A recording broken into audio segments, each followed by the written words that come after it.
Bonjour à tous, je suis professeur Petit Chat. Aujourd'hui, nous allons apprendre les bases du JavaScript.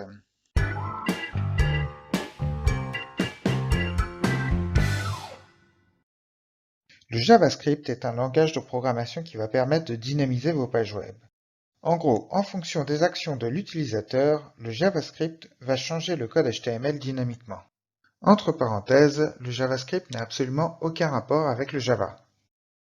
Voici un petit exemple que l'on étudiera après en détail qui montre ce que l'on peut faire facilement avec du JavaScript. L'objectif est de faire une page qui va permettre à l'utilisateur de simuler un lancer de un ou plusieurs dés. Je peux choisir le nombre de dés comme ceci. Il me fait apparaître une zone de texte par dé pour choisir le nombre de faces de chacun des dés. Ici par exemple, j'ai mis 2 dés, un dé de 2 qui est en fait une pièce et un dé de 4. À chaque fois que j'appuie sur lancer, j'obtiens un nouveau score qui est la somme de chacun de mes dés. Nous allons voir au fur et à mesure les différents éléments qui vont permettre de faire cet exemple. Quand vous aurez un peu de pratique, le JavaScript permet de faire des véritables applications en ligne. Personnellement, je l'utilise pour faire des visualisateurs de signaux biomédicaux comme vous voyez ici. À la fin du cours, vous aurez pratiquement tous les éléments pour faire ça, même si ça demande quand même quelques jours de travail. Avant toute chose, il faut comprendre que le JavaScript est un langage client. Ça veut dire que quand vous allez sur un site web, vous téléchargez le code JavaScript de la même manière que vous téléchargez le code HTML. Une fois téléchargé, le code est interprété par le navigateur, et c'est lui qui gérera toutes les interactions avec l'utilisateur, indépendamment du serveur. La manière propre pour ajouter du code JavaScript dans votre code HTML, c'est d'ajouter cette petite ligne. Nous précisons que le fichier JavaScript s'appelle myscript.js et qu'il se trouve dans le sous-dossier JS. Dans ce fichier JS, je mets mon code JavaScript. Ici, je mets un alert, c'est une fonction que l'on utilise pour débugger et qui fait apparaître un petit pop-up dans votre navigateur. Mémorisez bien cette ligne pour ajouter un JavaScript. Ici, c'est l'attribut src qu'on utilise. C'est différent de la balise link que l'on met pour faire appel à un fichier CSS où nous mettons un href. Une deuxième différence est que l'on doit mettre une balise fermante alors qu'il n'en faut pas pour la balise link. Le JavaScript est de base assez peu concis, même si ça s'est un peu amélioré ces dernières années. Pour simplifier un peu le code, il existe une librairie qui s'appelle jQuery que vous pouvez télécharger sur jQuery.com. Pour l'installer, c'est très simple. Vous allez dans Download, vous prenez la version compressée, il faut faire clic droit, enregistrer le lien sous. Vous mettez ça dans un sous-dossier JS avec vos autres scripts, et vous pouvez aussi télécharger le fichier map qui aidera à débugger votre code. Dans votre fichier HTML, vous pouvez rajouter une balise script pour inclure le fichier jQuery. Nous allons faire un premier exemple pour que vous ayez une idée de comment ça marche. Nous voulons mettre une énigme et un bouton réponse. Quand on appuie sur le bouton réponse, ça affiche la réponse. On commence par le HTML. On écrit la question et on met un bouton. Il faut qu'on donne au bouton un identifiant pour s'y référer après en JavaScript. On prévoit ensuite l'emplacement pour mettre la réponse, et pour cela, on met un div avec un id answer. Dans le fichier JavaScript, on écrit une première ligne pour dire qu'il faut attendre que le document soit chargé. On mettra le code à l'intérieur. On met alors une instruction pour dire qu'il faut attendre que l'utilisateur clique sur la balise qui porte l'identifiant btn answer. Quand cet événement survient, on met cette commande pour modifier le contenu HTML de la balise d'identifiant answer. On exécute sous Chrome pour tester. Nous avons la question qui apparaît avec le bouton. Quand on clique sur Réponse, nous avons la réponse qui apparaît. Une des premières choses à savoir quand on apprend un nouveau langage, c'est comment débugger. On utilisera le navigateur pour ça. Sous Chrome, je peux faire bouton droit Inspecter pour ouvrir la console. Il montre déjà s'il y a des erreurs de syntaxe. Je peux ouvrir le fichier et voir qu'ici à la ligne 4, il manque une parenthèse. Vous ne pouvez pas par contre modifier à cet endroit, vous êtes obligé de modifier dans votre éditeur. Une fois les erreurs de syntaxe corrigées, vous pouvez faire bouton droit Inspecter. Vous allez dans l'onglet Source et vous pouvez ouvrir votre fichier JavaScript. Vous pourrez alors mettre des points d'arrêt en cliquant sur la ligne. Je clique sur mon bouton et l'exécution va s'arrêter au niveau de mon point d'arrêt. Vous pouvez alors aller dans la console et écrire des commandes comme si vous étiez dans votre fichier JS et elles seront exécutées tout de suite. Vous avez accès aux mêmes variables que dans votre fichier JS et donc vous pouvez visualiser leur contenu. Enfin, vous avez ici les commandes qui vous permettent de continuer l'exécution de votre programme ou de faire du pas à pas. Dans tout ce cours, je vous conseille de tester les lignes de commande que nous verrons directement dans la console. Le JavaScript est un langage de programmation complet, et à ce titre, il dispose de toutes les fonctions élémentaires que nous allons voir maintenant. Comme d'habitude, je vous conseille le site w3schools.com pour avoir de la documentation sur les différentes fonctions. C'est, je pense, le site le mieux fait d'un point de vue pédagogique. Vous avez également le site Mozilla Developer qui est plus complet et qui a une grande partie traduite en français. À mon goût, il va un peu moins vite à l'essentiel, mais je pense qu'il y en a qui préféreront ce site. Rentrons maintenant dans le vif du sujet et commençons par les variables. Le JavaScript nécessite de déclarer les variables par l'intermédiaire du mot-clé var. Vous n'aurez pas besoin par contre de dire si c'est un nombre ou une chaîne de caractères. Vous remarquez que toutes les instructions en JavaScript doivent se terminer par un point-virgule comme en PHP. Au moment de l'affectation, vous définirez le type de variable. Par exemple, vous pouvez mettre un entier, un nombre à virgule, une chaîne de caractères ou un booléen. Comme vous voyez ici, il est possible de faire la déclaration et l'affectation en même temps, et il est possible de déclarer plusieurs variables sur une même ligne. Si vous voulez visualiser la valeur d'une variable, vous pouvez écrire alerte nom de la variable. Ça vous ouvrira une pop-up comme ceci. L'autre possibilité plus propre, c'est d'écrire console.log nom de la variable. Sous Chrome, il faudra faire clic droit Inspecter pour visualiser la console et la valeur affichée. Étudions maintenant les chaînes de caractères. Elles sont délimitées soit par des guillemets, soit par des apostrophes. Si vous mettez des guillemets, vous pouvez mettre des apostrophes à l'intérieur, et si vous mettez des apostrophes, vous pouvez mettre des guillemets à l'intérieur. Si vous devez mettre les deux, il faudra utiliser un caractère d'échappement en mettant un anti-slash guillemets ou un anti-slash apostrophe. Comme en PHP ou dans beaucoup d'autres langages, si vous voulez accéder à un caractère particulier, vous mettez le numéro du caractère entre crochets. Notez que l'index du premier caractère est 0, donc si on écrit S de I, on accède au I-1e caractère. Pour obtenir la longueur d'une chaîne, on écrit nom de la variable .length sans parenthèse. C'est très différent de la syntaxe PHP où on écrivait strlen, parenthèse, nom de la variable. Pour réaliser une concaténation, ce n'est pas le point comme en PHP, mais le plus qu'il faut utiliser. Par exemple, si S1 vaut ABC et S2 vaut DEF, S1 plus S2 vaudra ABCDEF. Nous pouvons concaténer des chaînes et des nombres. Les nombres seront automatiquement convertis en chaînes. Par exemple, ABC plus 5 vaudra ABC5. Il faut se méfier d'ailleurs parce que entre guillemets 5 plus 5, ça ne vaudra pas 10, mais ça vaudra la chaîne 55. Pour convertir un nombre en chaîne, le plus rapide à écrire, c'est d'utiliser cette concaténation. La méthode officielle consiste normalement à appliquer la méthode toString sur le nombre. Pour faire l'opération inverse, il y a deux fonctions à connaître, parseInt et parseFloat. Elles convertissent respectivement en entier et en nombre à virgule. Voyons maintenant quelques petites fonctions couramment utilisées sur les chaînes de caractères. Pour extraire une sous-chaîne, vous avez deux fonctions, substring et substr. Avec substring, nous précisons le début et la fin. Avec substr, nous précisons le début et la longueur de la chaîne. Nous avons ensuite la fonction indexOf qui permet de rechercher une sous-chaîne dans une chaîne et de renvoyer la position.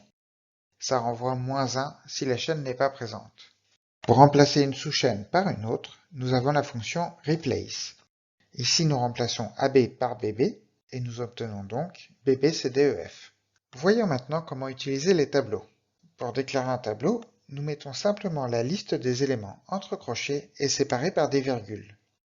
Nous pouvons mélanger n'importe quel type d'objet dans un tableau.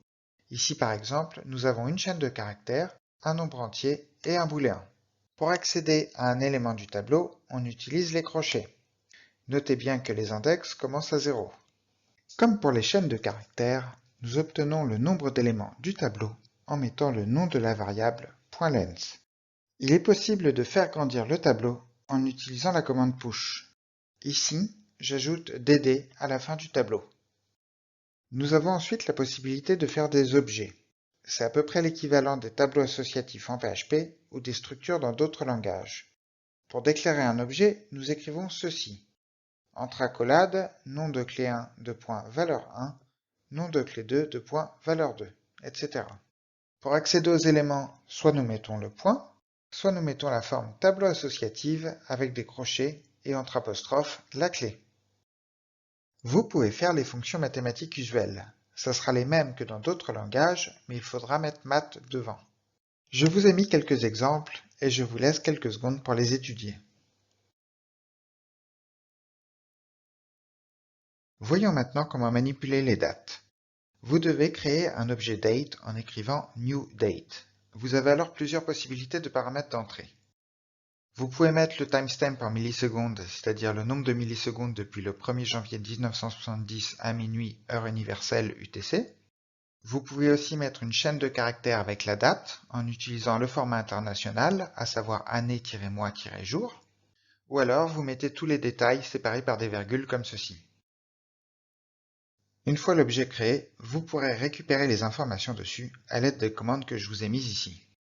Un exemple, si vous écrivez d égale new date de 1 million, vous faites d.getTime et vous retrouvez 1 million. Voyons maintenant la syntaxe du if, qui est la même que le PHP, le C ou le Java. À savoir, if, entre parenthèses, condition, et entre accolades, les instructions.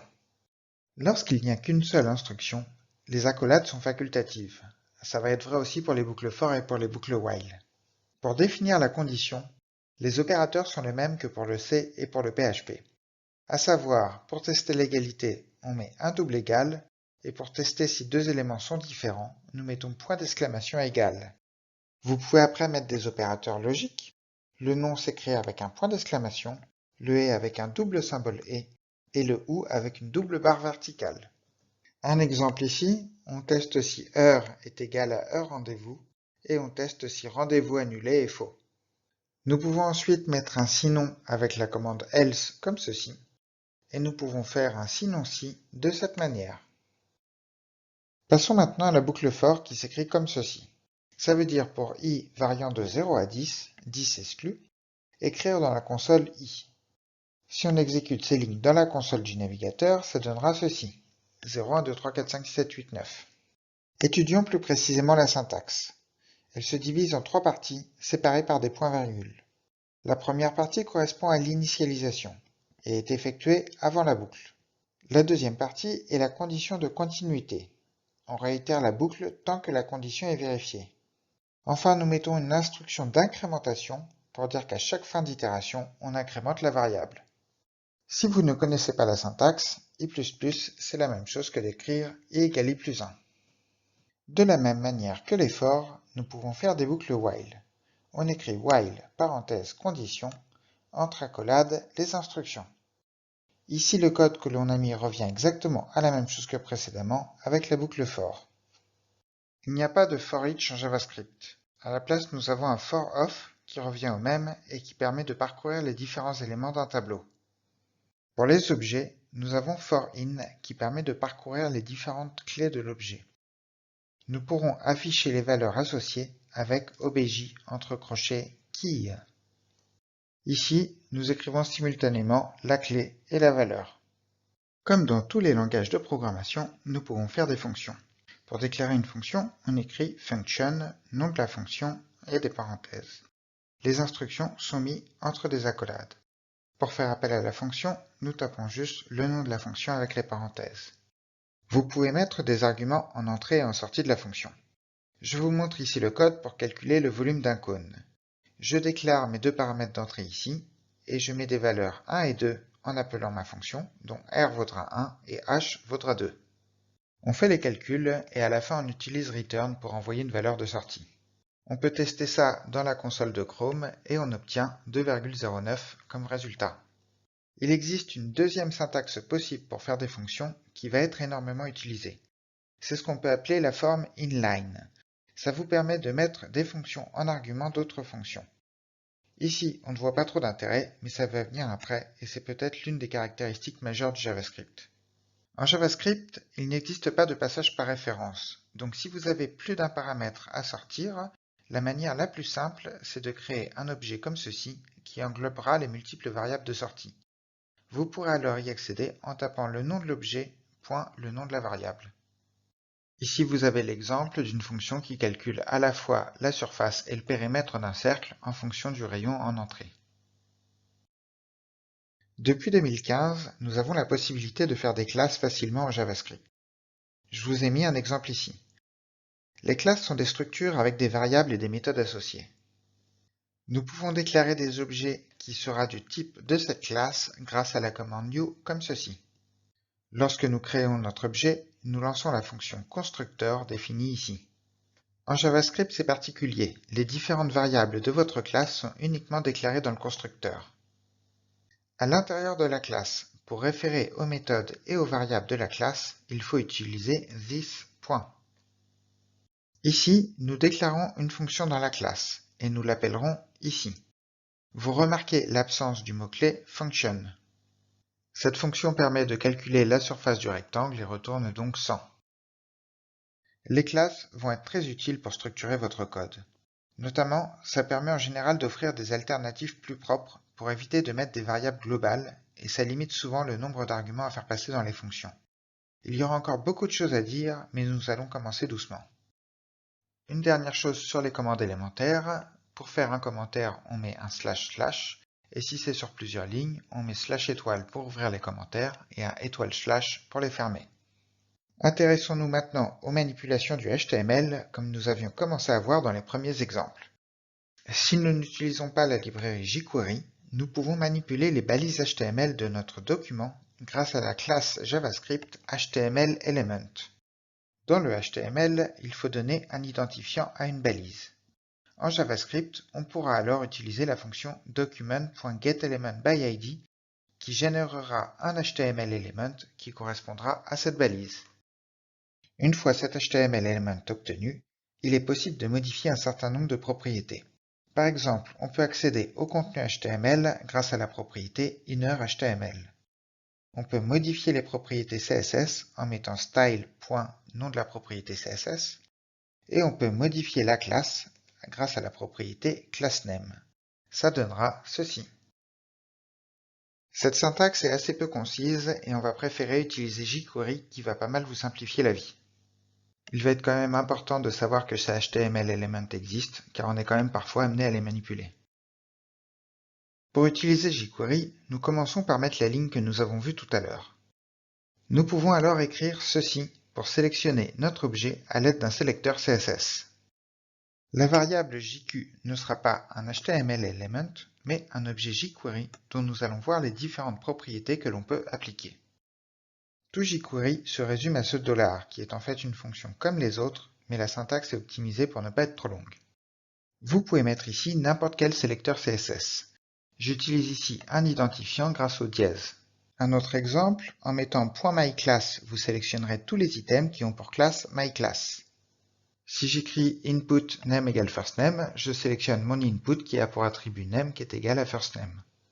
Enfin, on peut faire des sélecteurs sur plusieurs niveaux comme ici, où je sélectionne tous les éléments de la classe menuItem qui sont des enfants d'une balise nav. Les propriétés de l'objet jQuery sont différentes des HTML Element. Par exemple, au lieu d'écrire .InnerHTML égale quelque chose, nous mettons HTML entre parenthèses avec le nouveau contenu HTML à l'intérieur. Si nous voulions récupérer le code HTML, ça serait la même fonction mais sans argument. Par exemple, ici, j'affiche le contenu dans un pop-up. C'est une généralité pour toutes les propriétés jQuery. Soit vous mettez une valeur et dans ce cas vous y accédez en écriture, soit vous ne mettez pas de valeur et dans ce cas vous accédez à votre propriété en lecture. En écriture, si plusieurs éléments correspondent au sélecteur, ils seront tous modifiés. Par contre, en lecture, si plusieurs éléments correspondent au sélecteur, vous n'aurez la valeur que du premier de la liste. Pour régler les propriétés CSS, ce ne sera plus style, mais ce sera la méthode CSS. Ici, je mets deux arguments, donc je règle la valeur. Et si j'en mets qu'un seul, je récupère la valeur. Nous pouvons régler plusieurs propriétés CSS en même temps en mettant un objet à l'intérieur comme ceci. Pour régler la classe, il n'y a pas de propriété classe directement en jQuery. Néanmoins, nous pouvons ajouter une classe de cette manière en utilisant la méthode addClass. De la même manière, nous pouvons retirer une classe en mettant removeClass. Enfin, nous pouvons tester si un élément a une certaine classe en mettant hasClass comme ceci. Ça renvoie false parce que nous venons de l'enlever. En mettant toutes ces commandes, nous avons le même résultat que tout à l'heure avec les HTML Elements. Dans la pratique, nous écrivons souvent tout ça sur une même ligne, ce qui donnera ceci. Ça rétrécit quand même pas mal le code. Pour débugger, il va être important de vérifier que ce que nous avons développé a bien été appliqué. Pour cela, vous pouvez cliquer sur l'élément avec le bouton droit et vous faites Inspecter. Vous voyez alors dans l'inspecteur que mon élément a bien un background color de réglé, il a la classe MyClass et il a le contenu de modifier. Avant d'aller plus loin, je vous conseille d'aller sur le site api.jquery.com pour avoir toute la documentation sur les différentes méthodes de jQuery. Comme d'habitude, vous trouverez aussi de la documentation sur le site w3schools.com dans la rubrique jQuery. Voyons maintenant quelques autres propriétés utiles de jQuery. La propriété attr permet de régler les attributs HTML. Ici par exemple, j'ai une balise A et je vais modifier son attribut href, ce qui donnera ceci. Comme pour les autres propriétés, si nous enlevons le deuxième argument, nous effectuons une lecture. Ici, nous obtenons donc lien pour HTML. Certains attributs HTML ne prennent pas de valeur. C'est le cas par exemple de l'attribut checked ou de disabled ou de selected. Nous utiliserons la méthode propre et l'on réglera à true ou false pour mettre ou enlever l'attribut. Ici, nous avons un input de type checkbox au début et il est décoché. Si on ajoute l'attribut checked en mettant prop checked à true, la case devient cochée. Comme d'habitude, la propriété prop peut aussi s'utiliser en lecture en ne mettant qu'un seul paramètre. Propriété suivante, la propriété val. Elle va servir à régler l'attribut value d'un input HTML. Ici par exemple, j'ai un input type texte et je règle sa value à hello. Comme vous voyez ici, la propriété val peut également être utilisée en lecture. Nous avons vu que nous pouvons modifier le code HTML contenu dans une balise grâce à la commande HTML. Ici, j'ai un div d'identifiant div1 et je mets un deuxième div à l'intérieur. Ça produit ceci. Je peux également utiliser la méthode append pour ajouter du code HTML à la fin de la balise. Donc ici, j'ajoute une balise d'id div3 à la fin de ma balise div1. Il existe également la fonction prepend qui fait la même chose, mais qui ajoute au début et non à la fin. La fonction after permet d'ajouter du code après une balise sélectionnée comme ceci. Enfin, la fonction remove permet de supprimer du document les éléments sélectionnés en jQuery. Il y a encore des tas d'autres fonctions, mais normalement avec ça vous pouvez déjà tout faire. N'hésitez pas quand même à faire un petit tour sur la documentation de jQuery pour voir un peu ces autres fonctions. Les objets jQuery peuvent être convertis en HTML Element et vice-versa. jQuery est plus pratique, mais certaines propriétés ne sont disponibles que pour les HTML Element, donc il faut savoir passer de l'un à l'autre. Un HTML Element peut être converti en jQuery simplement en mettant $ de l'élément. L'opération inverse se fait en mettant entre crochets 0, ou éventuellement entre crochets i pour obtenir le IMHTML Element correspondant au sélecteur que vous avez mis. Vous pouvez considérer d'une certaine manière que l'objet jQuery est un tableau d'HTML Element, et vous pouvez par exemple utiliser la propriété length pour connaître le nombre d'éléments. Jusqu'à présent, nous avons vu comment modifier des propriétés, mais il faut pouvoir lui dire quand effectuer ces modifications et sous quelles conditions. C'est le principe des événements. L'événement le plus courant est l'événement click. Nous voyons ici deux manières de le programmer. Dans la balise HTML, nous pouvons écrire onClick égale entre guillemets du code JavaScript qui permettra par exemple de lancer une fonction que vous avez déclarée ailleurs. La manière la plus propre, c'est d'ajouter un écouteur d'événements en jQuery. On utilise la méthode click et on met le nom de la fonction qui doit être lancée lorsque l'événement a lieu. Le plus souvent, nous utilisons une fonction anonyme de la sorte pour gérer l'écouteur d'événements. C'est le principe des fonctions inline que nous avons vu tout à l'heure. Cette syntaxe est souvent beaucoup plus claire car vous voyez tout de suite le code associé à l'événement sans avoir à rechercher à l'autre bout du fichier. Il y a un piège auquel il faut faire attention. Si vous mettez le fichier JavaScript dans le head de votre document, il se peut qu'il soit exécuté avant que le document HTML soit entièrement chargé. Au moment où vous demandez l'ajout de votre écouteur d'événements, l'élément peut ne pas encore exister et l'écouteur ne sera donc pas ajouté. Il faut donc dire d'attendre que le document soit chargé avant d'effectuer la commande, et pour cela on écrira ceci. $parenthèse ici se réfère à la totalité du document. Nous utilisons l'événement ready et on définit à l'intérieur ce que nous devons faire lorsque le document est chargé. Nous allons voir maintenant les événements les plus courants. On va supposer d'abord que nous avons le code HTML suivant. Nous avons d'abord l'événement resize qui est lancé lorsque la fenêtre du navigateur change de taille. Pour récupérer la nouvelle largeur, par exemple, nous utiliserons $window.width.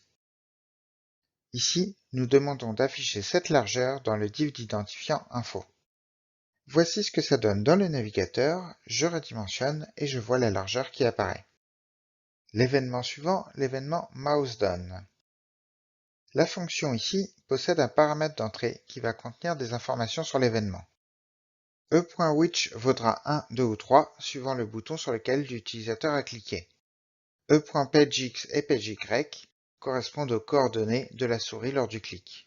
Un exemple, je clique à différents endroits, je clique après bouton du milieu et bouton droit. Il existe d'autres événements de souris, par exemple mouse up lorsque le bouton de la souris est relâché. Il y a également l'événement clic que nous avons vu tout à l'heure, l'élément mouse enter qui se produit lorsque la souris passe sur un objet, mouse leave lorsqu'elle quitte cet objet, et mouse move à chaque fois que la souris se déplace sur cet objet. Voyons maintenant l'événement keypress qui se produit lorsque l'utilisateur appuie sur une touche du clavier. e.which ici vous donnera un code de touche sur lequel vous avez appuyé. Par exemple, A vaudra le code 97, B 98 et C 99. Il y a deux autres événements clavier à connaître, keyDown qui se produit lorsque la touche du clavier est enfoncée et keyUp qui se produit lorsque la touche est relevée. Enfin, un dernier événement à connaître absolument, l'événement change. C'est quasiment le seul événement qu'on est amené à déclarer sur tous les inputs d'un formulaire. Cet événement s'applique à tous les inputs lorsque leur valeur est modifiée. L'événement est exécuté lorsque l'utilisateur appuie sur Entrée ou lorsqu'il clique en dehors avec la souris. Dans tous les événements, vous pouvez utiliser la variable this qui est un HTML element de l'objet sur lequel l'événement est survenu. Ainsi, this.value vaut la valeur saisie. Comme nous avons vu tout à l'heure, nous pouvons convertir le HTML element en objet jQuery et ainsi utiliser les propriétés de jQuery. Nous savons maintenant tout ce qu'il faut pour pouvoir faire notre simulateur de dés que je vous ai montré au début. Nous commençons par écrire le code HTML. Nous avons ici un input type number pour le nombre de dés. Ici, nous définissons un emplacement pour mettre les différents inputs qui vont permettre de choisir le nombre de faces de chacun des dés. Nous mettons un bouton lancé et nous mettons un input type texte en read-only pour recevoir le résultat. Nous allons maintenant faire la fonction qui va ajouter des inputs en fonction du nombre de dés sélectionnés. Il faudra exécuter cette fonction au chargement de la page pour que le input du premier dé apparaisse. Nous écrirons donc ceci. Nous allons faire une boucle qui va faire autant d'itérations qu'il y a de nombre de dés. À l'intérieur de la boucle, nous ajoutons les inputs pour chacun des dés. Cette fonction est exécutée une fois au chargement du fichier, mais elle doit être exécutée à chaque fois que l'input ndIce est modifié, donc nous ajoutons un écouteur d'événements. Un petit problème, à chaque fois qu'on vient modifier le nombre de dés, les dés viennent s'ajouter au précédent. Je dois donc effacer tous ces dés au démarrage de la fonction. Nous pouvons tester, on voit que quand on modifie le nombre de dés, le nombre d'inputs change. Nous allons maintenant programmer ce qui se passe lorsque l'utilisateur appuie sur le bouton Lancer. Donc nous commençons par ajouter un écouteur d'événements sur l'événement clic du bouton. Nous allons déclarer une variable R qui vaudra 0 pour l'instant, mais qui vaudra le résultat de nos dés. Nous devons à la fin afficher R dans l'input d'identifiant result. Nous allons maintenant faire une boucle qui va parcourir chacun des inputs des différents dés. Nous écrirons ceci. Ça signifie pour chaque élément qui correspond au sélecteur, exécutons la fonction inline suivante. Nous allons alors ajouter à R le score de chacun des dés. Math.random est une fonction qui donne un nombre aléatoire entre 0 et 1. Et en écrivant ceci, on va obtenir un nombre entier qui varie entre 1 et 10 points value. Cette valeur est ajoutée à R grâce au plus égal. Nous allons tester, donc nous allons commencer par régler le nombre de faces de chacun des dés, et on appuie sur lancer, et on obtient quelque chose qui nous semble cohérent. Nous allons voir maintenant quelques petites fonctions pour faire des effets très facilement. Nous partons du code HTML avec juste une image d'identifiant Vavache. Nous allons écrire directement nos commandes dans la console. Nous avons d'abord la fonction fadeout qui va vous faire disparaître votre Vavache avec un effet de fondu. Le 1000 ici correspond au temps de l'animation en millisecondes, donc une seconde. De la même manière, vous avez la fonction fadeIn qui va vous faire apparaître votre Vavache. La fonction slideUp va la faire disparaître en réduisant sa taille. Et la fonction slideDown va la faire apparaître de la même manière. La fonction hide combine un fadeout et un slideUp. Et la fonction show fait l'opération inverse. Enfin, la fonction magique, la fonction animate. Vous avez juste à préciser les propriétés CSS que vous voulez en fin d'animation et il va interpoler sur la durée que vous avez précisée. Et voilà ce que ça donne. Passons maintenant à la dernière partie qui va parler de Ajax. Et non, ça n'a rien à voir avec le produit salle de bain. Nous avons expliqué tout à l'heure que le JavaScript était un langage client. Donc le serveur envoie le code JavaScript avec le code HTML au client et c'est le navigateur qui interprète ça. Une fois le code chargé, le client ne peut normalement plus recontacter le serveur à moins de recharger une nouvelle page. Et c'est là qu'Ajax intervient. Il vous permet de recontacter le serveur pour mettre à jour votre page sans la recharger complètement. Un exemple que vous voyez tous les jours, quand vous êtes sous Google, vous tapez un début de phrase et il va vous proposer des suggestions pour continuer la phrase basée sur ce que cherchent en général les autres utilisateurs. À chaque fois que l'on tape une lettre, il y a un script qui demande au serveur de Google quelles sont les requêtes les plus courantes qui commencent par les lettres tapées. C'est dans ces moments-là d'ailleurs qu'on perd foi en l'humanité, quand on voit qu'il parle d'avoir un chien et même pas d'avoir un chat. Mais bon. Alors voyons comment ça marche. On va faire une page HTML très simple avec un div et un bouton envoyé. Je commence par mettre un écouteur d'événements sur mon bouton de cette manière. Je vais maintenant pouvoir lui dire de télécharger le fichier ajax.php et de lui faire passer par la méthode get une variable nom qui vaudra Bob. Une fois le fichier téléchargé, ça va lancer la fonction ici et ça passera en paramètre dans la variable data le contenu du document. Je lui dis ici de mettre ce contenu dans la balise div ici. Nous allons maintenant pouvoir préparer notre fichier ajax.php. Il va juste afficher hello avec le nom qui lui est passé en argument. Nous allons maintenant pouvoir tester. Lorsque j'appuie sur envoyer, je reçois le contenu de mon fichier ajax.php que j'ai mis dans ma balise div1. Nous avons utilisé la méthode get, mais nous pouvons utiliser aussi la méthode post en changeant seulement ici et ici. Dans l'exemple précédent, nous avons fait passer du code HTML par Ajax. Nous pouvons aussi faire passer des données et pour cela on va utiliser JSON. Nous avons le petit formulaire suivant. Je veux qu'à chaque fois que je mets un identifiant, ça me charge dans la base de données le nom et le prénom et ça complète mes champs. Commençons cette fois-ci par le PHP. Je commence par me connecter à ma base de données. Je prépare une requête pour rechercher les informations patients en fonction de l'identifiant passé dans l'argument de la page. Je mets ces informations dans un objet que j'appelle patient. Et je vais encoder ça sous la forme d'un tableau JavaScript grâce à la commande JSON-encode. Si je tape dans mon navigateur ajax.php id égale 1, logiquement je dois obtenir ceci.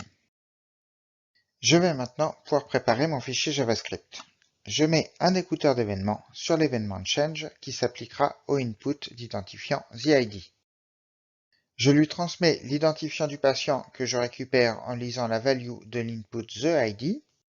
Lorsque le document est chargé, je vais pouvoir lancer cette fonction. je vais avoir accès à data.nom et data.prénom pour compléter mes champs. Pour que ça marche, je dois préciser que le document reçu est de type JSON. Testons maintenant le résultat. On voit que lorsque je change mon ID, les noms et prénoms se chargent. Et voilà, c'est terminé. Vous avez maintenant toutes les bases du JavaScript. Avec un peu d'entraînement, vous allez pouvoir réaliser des vraies applications online. Comme d'habitude, vous avez un petit questionnaire en description pour tester ce que vous avez retenu. Vous avez également un sujet de TP qui vous fera avancer un peu plus sur le projet fil rouge de cette série de vidéos. Le prochain chapitre portera sur WordPress. J'espère que la vidéo vous a plu. N'hésitez pas à mettre un pouce bleu, à vous abonner et à laisser un commentaire. Si vous souhaitez faire un don, il y a un lien vers ma page Utip dans la description. Je vous souhaite une très bonne journée et à bientôt sur la chaîne de Professeur Petit Chat.